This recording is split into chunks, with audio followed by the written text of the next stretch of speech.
Abra su Biblia ahora, por favor. Vamos a compartir la palabra. Buenas noches con los que han venido después. Hoy hemos empezado un poquito antes, así que de repente les hemos sorprendido a algunos. 7:30 de la noche. Hemos corrido media hora y queremos ir acomodándonos. No queremos ponernos una camisa de fuerza respecto al horario. Así que 7:30, el próximo miércoles, les estamos esperando. Vamos a compartir entonces la palabra del Señor. Cómo vivir en la iglesia de Cristo, y al aprender a cómo vivir en la iglesia de Cristo, aprendemos a cómo vivir en nuestras propias casas, en nuestros propios hogares. Y al aprender a vivir en nuestras propias casas, en nuestros propios hogares, aprenderemos a vivir en forma personal. Así que la bendición no solo se queda a nivel iglesia, se traslada al hogar y a la vida personal. ¿Cómo vivir según Cristo el Señor? Entonces, la respuesta esta noche es, bueno, percibiendo las cosas que son del Espíritu de Dios. ¿Cómo vivir? Percibiendo las cosas que son del Espíritu de Dios. Y el apóstol Pablo en 1 Corintios capítulo 2, versículo 14 al 16, nos va a llevar a un punto importante en su reflexión respecto a cómo resolver los conflictos que se estaban dando en aquella iglesia. Por favor, recordar, mírenme un momentito todos, mírenme todos atrás. ¿Cuál es el problema que está abordando Pablo? Cuando Pablo escribe esta carta, Pablo quiere poner en orden algunos conceptos equivocados de cómo uno debía conducirse.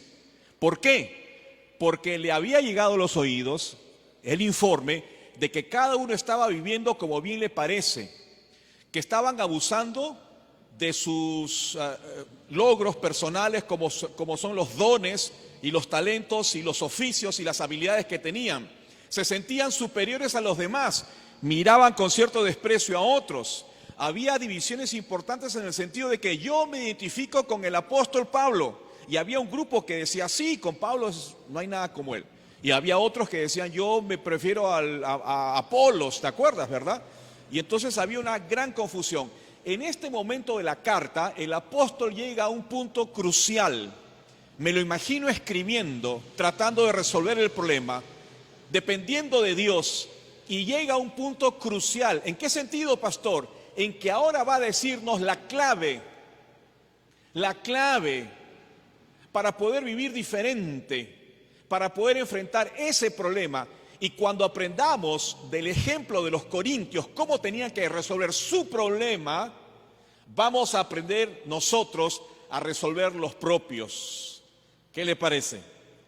Cuando entendamos cómo le aconsejó el apóstol a los corintios, cómo debían conducirse, aprenderemos nosotros a cómo conducirnos, no solo en la iglesia, en la casa y en la vida. La respuesta, percibiendo las cosas que son del Espíritu de Dios, percibiendo las cosas espirituales. Entonces, creo que ya de antemano encontramos a quienes perciben las cosas espirituales y quienes no perciben las cosas espirituales. Puedes estar tú acá junto a mí y puedes ser tú una de las personas que sí percibe las cosas que son del Espíritu de Dios. ¿Cómo quiere Dios que tú vivas, te conduzcas, te muevas en esta vida? Y puede ser que el vecino que esté junto a ti, no me refiero en esta silla, en la vida, no tenga la menor idea de lo que es vivir percibiendo las cosas del Espíritu de Dios. Ahí está la gran diferencia. Por eso, en el verso 14, el apóstol Pablo va a decir, pero el hombre natural no percibe las cosas que son del Espíritu de Dios, porque para él son locura. No las puede entender, porque se han de discernir espiritualmente. En cambio, el espiritual juzga todas las cosas, pero él no es juzgado de nadie, porque ¿quién conoció la mente del Señor? ¿quién le instruirá? Mas nosotros tenemos la mente de Cristo. ¿Por qué escribe Pablo esto?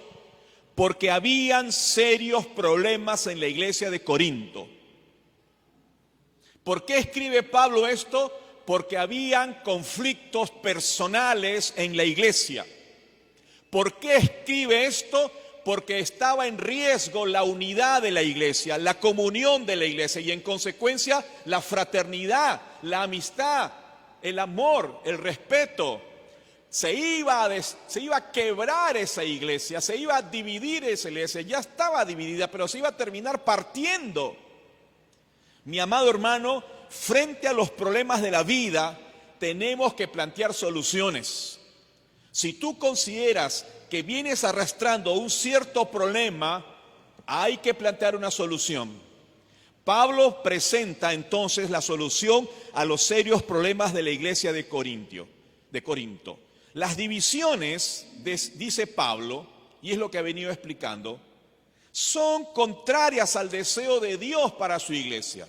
Él ha venido explicando estas cosas, casi como una normalidad, diciendo algo así como: hijitos, ustedes ya saben, las divisiones, los pleitos, esas peleas que oigo que ustedes tienen entre sí, son contrarias al gran deseo de Dios para su iglesia. Apóstol Pablo, ¿y cuál es el deseo de Dios para la iglesia? Bueno, la unidad. Ustedes recuerdan cuando Jesús oró, registrado en el Evangelio de San Juan 17, verso 21 al 23, Él ora para que todos sean uno. Jesús en esa oración, miren esta intencionalidad de Jesús, Él oraba para que todos los hermanos fuesen uno. Jesús no oró para que tú tuvieras comida, Jesús no oró para que tú tuvieras trabajo, Jesús no oró para que te ganaras la tinca. Jesús oró para que no estés separado de tu hermano, para que aprendas a conducirte en perfecta unidad con tu hermano, con tu hermana, con tu familia, con los miembros de la iglesia. Eso fue lo que oró Jesús en Juan 17, 21. Y entonces les explica: por favor comprendan, esto es así, no podemos entonces ir contra la voluntad de Dios. Además, les dice Pablo, las divisiones surgen en realidad, y les voy a decir la verdad, las divisiones surgen porque les falta discernimiento espiritual. Y entonces aquí Pablo estaba poniendo el dedo en la llaga.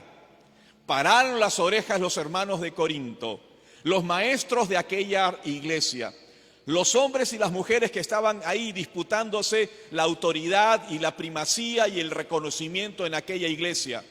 Levantan la ceja, levantan el ojo, paran las orejas y dicen: ¿qué cosa? ¿De qué me estás hablando?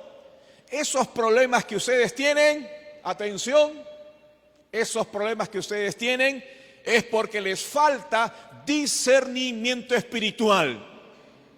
¿Qué cosa, Pablo? Nos falta discernimiento espiritual si nosotros somos grandes cristianos. Y Pablo les va a decir: miren, ustedes están muy lejos de tener discernimiento espiritual. Discernimiento espiritual para saber conducirnos en la vida. Así es.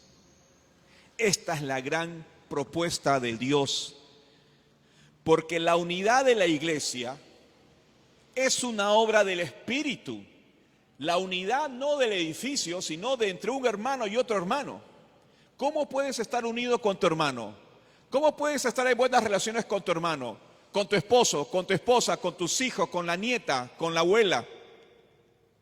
¿Cómo puedes estar tú en buenas relaciones con cada uno de los miembros de tu familia y de la iglesia? Bueno, por solamente una obra espiritual, por la obra del Espíritu a través de ti. Solo con la ayuda del Espíritu Santo. Entonces Pablo estaba poniendo el dedo en la llaga y estaba descartando todos los conocimientos que ellos podían tener respecto a las ciencias, a los dones, a los talentos, a la filosofía, al griego y a tantas cosas más. Cosas por las cuales ellos se jactaban. Pablo les dice: ¿saben? No tiene que ver nada con conocimiento. No tiene que ver con lo que has recorrido en la vida. tiene que ver con una obra de Dios en tu vida, el Espíritu Santo en tu vida, que une a cada creyente con Cristo y que soluciona los grandes problemas del dilema humano. El Espíritu en tu vida, el Espíritu Santo actuando en tu vida a través de ti. Eso te hace un hombre espiritual. ¿Acaso no sabes? 1 Corintios en 12:13 él escribió: porque por un solo espíritu fuimos todos bautizados. ¿Acaso no sabes que por un solo espíritu cada miembro de la iglesia ha sido incorporado al cuerpo de Cristo? Eso significa bautizado, sumergido, ¿no es cierto? Cuando bautizamos, sumergimos al candidato bajo el agua, ¿no es cierto? Lo sumergimos. Bautizo, baptizo. Bueno, dice Pablo en capítulo 12, verso 13, porque por un solo Espíritu, el Espíritu Santo, todos hemos sido bautizados, incorporados, sumergidos en el cuerpo de Cristo, sean judíos, sean griegos, sean esclavos, sean libres, a todos se nos dio a beber, o sea, todos hemos recibido de un mismo Espíritu. Por tanto, ¿cómo puedes estar distante de tu hermano si tanto él como tú han sido incorporados al cuerpo por la misma obra espiritual? ¿Cómo ahora estás separado, distante, enemistado? Por eso que Pablo lanza la pregunta: ¿cómo podemos percibir las cosas del Espíritu entonces y guardar la unidad? Y aquí Pablo les va a dar la clave que para nosotros será de gran utilidad. ¿Cómo podemos percibir las cosas del Espíritu? Amado hermano, esta es una pregunta clave. Me pregunto, ¿en tu trabajo te estarás conduciendo espiritualmente? ¿En la iglesia te estarás conduciendo espiritualmente? ¿En tus relaciones personales el Espíritu Santo estará conduciendo tus relaciones, tus afectos? ¿Los lazos fraternales son inspirados por el Espíritu? Pastor, ¿no estará usted exagerando? Bueno, acabo de introducirte el tema.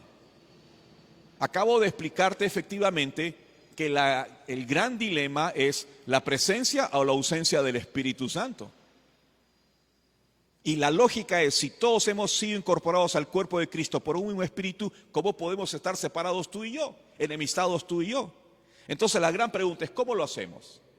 Pablo en estos dos versículos nos menciona, en primer lugar, que hay que entender quién es el hombre natural y quién es el hombre espiritual. ¿Sabe usted quién es el hombre natural? Verso 14. Dice así: pero el hombre natural no percibe las cosas que son del Espíritu de Dios. Porque para él son locura. Y no las puede entender. Porque han de ser discernidas espiritualmente. ¿Pero qué me estás diciendo con todo esto, Pablo? En primer lugar, a este hombre natural se le llama de esta manera, se le identifica de esta manera, hombre natural. En segundo lugar, está incapacitado. En tercer lugar, muestra evidencia de su incapacidad para poder relacionarse bien con unos con otros. Y en cuarto lugar, hay una razón para esa incapacidad.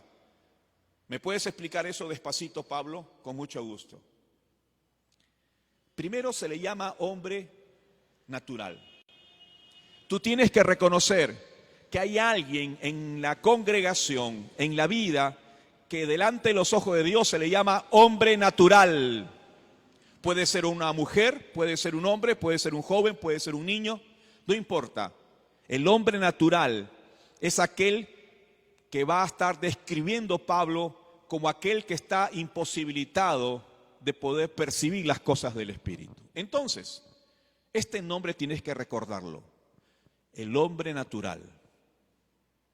Segundo, está incapacitado. ¿Cuál es su incapacidad? El hombre natural no puede percibir, no puede percibir las cosas que son del Espíritu de Dios. El hombre que no ha nacido de nuevo, que no tiene al Espíritu Santo, que no está guiado por el Espíritu Santo, aunque quiera, no podrá reconocer si las cosas que está haciendo está bien o no. porque Dios no está hablándole, porque no está recibiendo de Dios, porque es un hombre natural, un hombre guiado por este espíritu, el espíritu de la humanidad, el espíritu del hombre, nuestra humanidad caída. No puede. ¿Y qué más? 3, muestra evidencia de su incapacidad, porque él dice, las cosas espirituales para él son locura. ¿Qué cosa? No las puede entender. Mi amado hermano, el hombre natural no puede percibir las cosas del Espíritu de Dios. No las puede entender. Para él son locura. Cuando se ríen de una propuesta de confía en Dios, tú te puedes dar cuenta que esa persona es una persona natural. Cuando dice sí, ok, y vuelve a hacer lo mismo que él siempre cree que tiene que hacer, puedes darte cuenta que está en un estado y en condición de ser hombre natural. Porque tú le hablas, pero no percibe, no se da cuenta. ¿Sabes quién estaba en condición semejante? El hijo pródigo. Cuando él, lleno de orgullo y lleno de humanidad y lleno de ideas de amigos, les dice a su padre, dame la herencia que me corresponde. Y entonces recibe un buen dinero. ¿Y qué hace con el dinero? ¿La invierte en algo útil? No. Se lo bebe, se lo toma y lo gasta con mujeres. Y entonces vive perdidamente hasta que el dinero se acaba. En todo ese trayecto se condujo como un hombre natural, que no estaba percibiendo las cosas del Espíritu de Dios ni las cosas de Dios. Lo que él debió haber hecho es, primero, no salir de la casa de su padre. Segundo, no pedir la herencia adelantadamente, no la necesitaba. Tercero, no desperdiciarla con sus amigos. En cuarto lugar, no hacer prácticas de pecado. Y en quinto lugar, darse cuenta que el camino que estaba haciendo pues estaba completamente apartado del de Dios. Pero me pregunto, ¿se estaba dando cuenta? No, porque el hombre en su estado natural no puede percibir las cosas que son del Espíritu. Son locura. Son locura.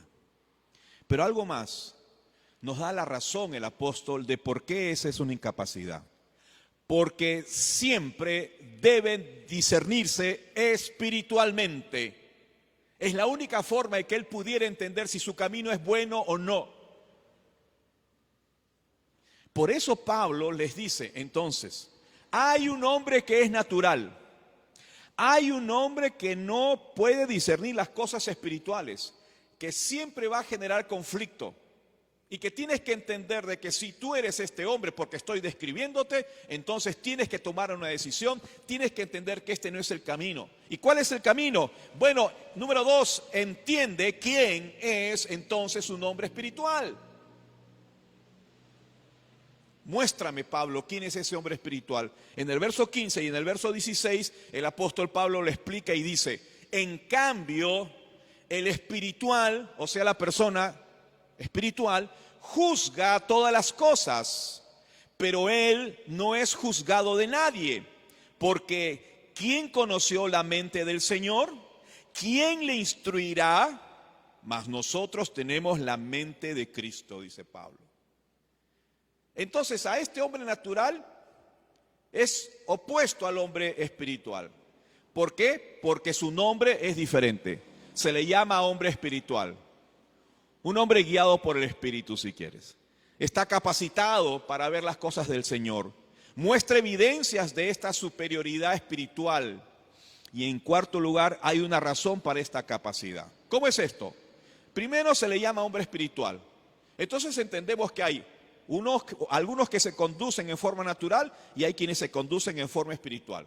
Hay quienes se rigen por su espíritu humano y por el espíritu de este mundo, y hay quienes se mueven por el Espíritu de Dios y por la sabiduría de Dios. Por eso se dan los conflictos. Por eso se dan los conflictos. Se le llama el hombre espiritual. En cambio, el espiritual, dice Pablo. En segundo lugar, este sí está capacitado para percibir las cosas del Espíritu. Fíjate, el espiritual juzga todas las cosas, pero él no es juzgado de nadie. ¿Qué cosa es juzgar? ¿Qué hace un juez? Juzga. Y para hacer justicia, ¿qué hizo? Evaluó, examinó. Entonces, juzgar acá tiene que ver con examinar. ¿Qué hace el hombre espiritual? El espiritual examina todas las cosas. No responde brutalmente, naturalmente, como hombre natural me refiero, sin pensar, sin prudencia. No, el hombre espiritual juzga las cosas, analiza las cosas, examina si lo que va a hacer está bien o no. Es prudente en sus decisiones. Y cuando una persona espiritual analiza las cosas, examina las cosas de la vida, y uno se conduce percibiendo las cosas del Espíritu, entonces no hay hombre que pueda juzgarlo a él, examinarlo a él. ¿Por qué? Porque él está actuando dependiendo del Espíritu de Dios. Pero algo más, no solo está capacitado, en tercer lugar, muestra evidencias de esa capacidad. Fíjate, porque, y lanza la pregunta el apóstol Pablo, si este hombre es espiritual, anda según el Espíritu, guiado por el Espíritu de Dios, me pregunto, dice Pablo, ¿quién conoció la mente del Señor? ¿Quién le instruirá? En otras palabras, ¿sabes, mi amado hermano? Quien es espiritual actúa según lo que Dios le revela. ¿Y cómo puede ser eso? Por la presencia del Espíritu. El Espíritu nos concede conocer lo que Dios desea para nuestras vidas. Te lo revela, te lo muestra. Y entonces, cuando tú actúas de esta manera, estás actuando según Dios, con sabiduría de Dios, con la prudencia de Dios. Y por eso dice, cuando alguien actúa así, ¿acaso tú puedes juzgarlo? Porque ¿quién conoce la mente del Señor? ¿Acaso alguien puede entenderlo? No, tú no lo puedes entender porque Él está actuando según Dios. Al Señor nadie le enseña, nadie le instruye. Por eso tenemos esta diferencia con el hombre natural. Y en cuarto lugar, explica la razón de esa capacidad. ¿Cuál es la razón? Dice el apóstol Pablo, finalmente nosotros tenemos la mente de Cristo. Significa que tenemos el Espíritu de Cristo y podemos pensar según Cristo. ¿Quién tiene esta mente? El espiritual. ¿Quién es el espiritual? Aquel que tiene el Espíritu Santo. A diferencia del hombre natural que no tiene la presencia del Espíritu Santo. Pastor, entonces, ¿cómo debemos entender quién es un hombre natural y quién es un hombre espiritual? Sencillo, mi amado hermano.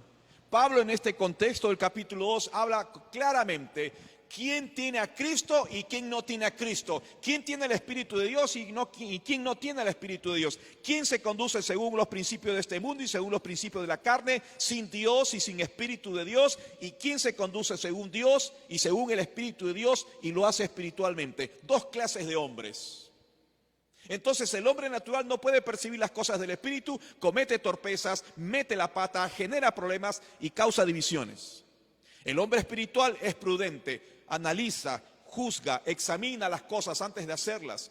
Se conduce según la inspiración de Dios, según lo que Dios le ha revelado, con prudencia, con sabiduría, y si mete la pata pide perdón, es prudente, guarda la unidad, cuida la armonía.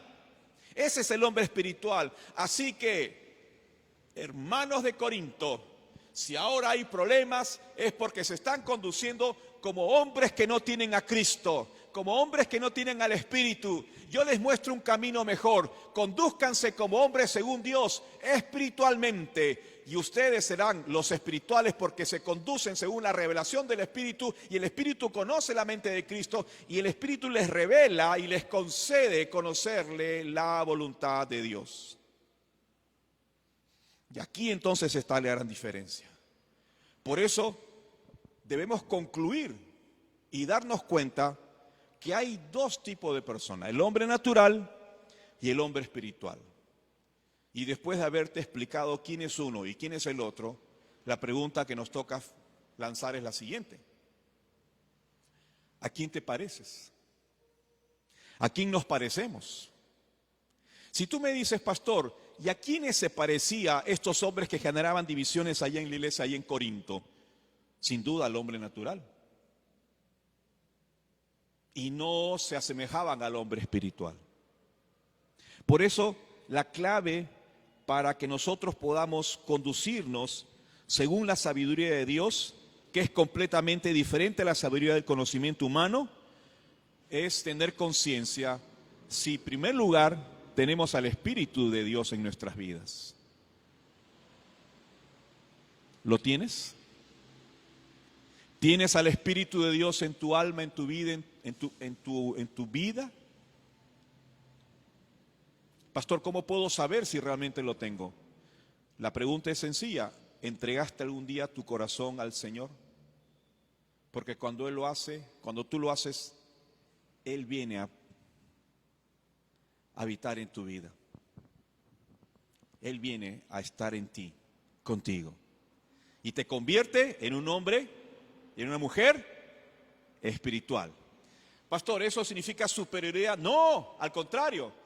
Significa humildad porque nos revela los grandes propósitos de Dios. Así que, hermano, ¿cómo hemos de conducirnos en la casa del Señor? ¿Cómo hemos de conducirnos en la casa de la familia? ¿Cómo hemos de conducirnos en la casa que es esta vida? Según el Espíritu de Dios. Aquí está la gran diferencia para los grandes problemas del ser humano. Amén. Muy bien, te voy a pedir que te pongas de pie para que tengamos una oración.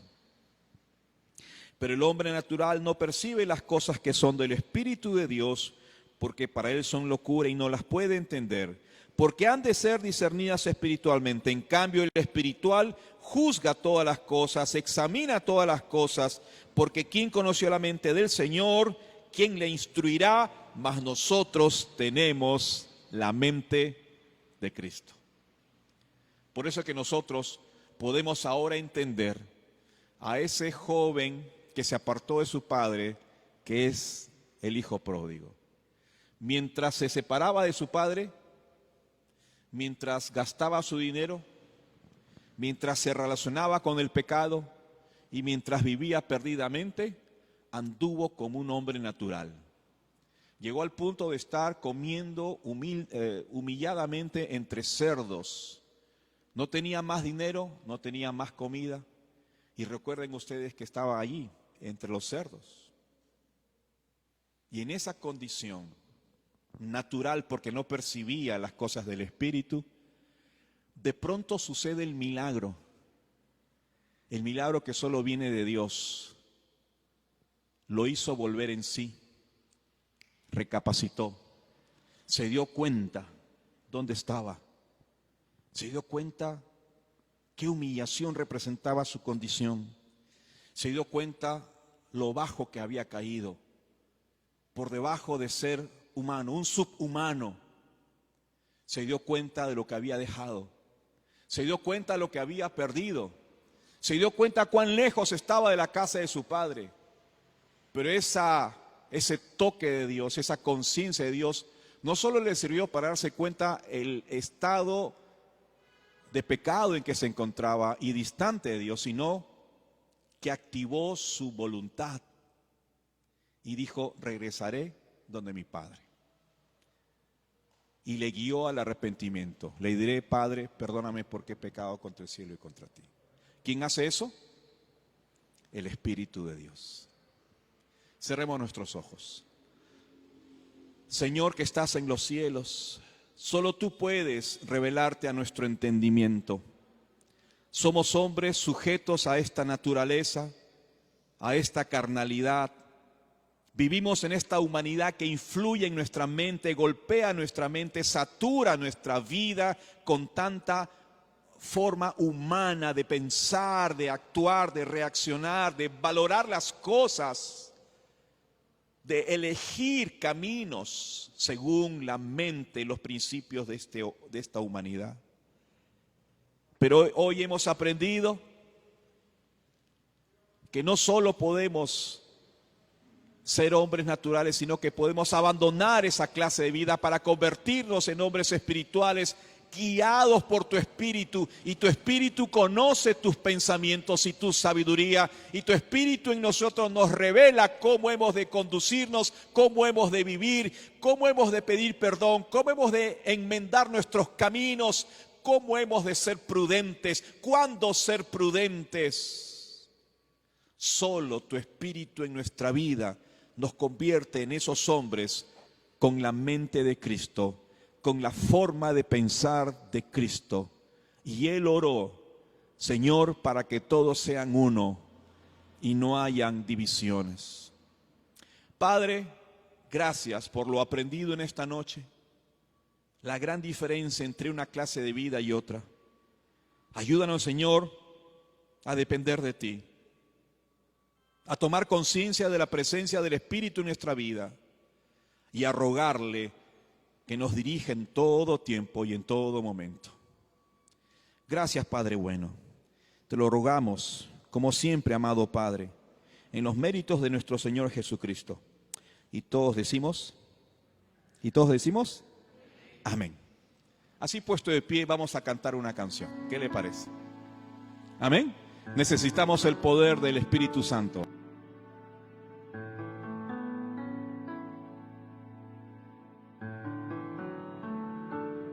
Ninguna fuerza ni reino aquí, ninguna creación o cosa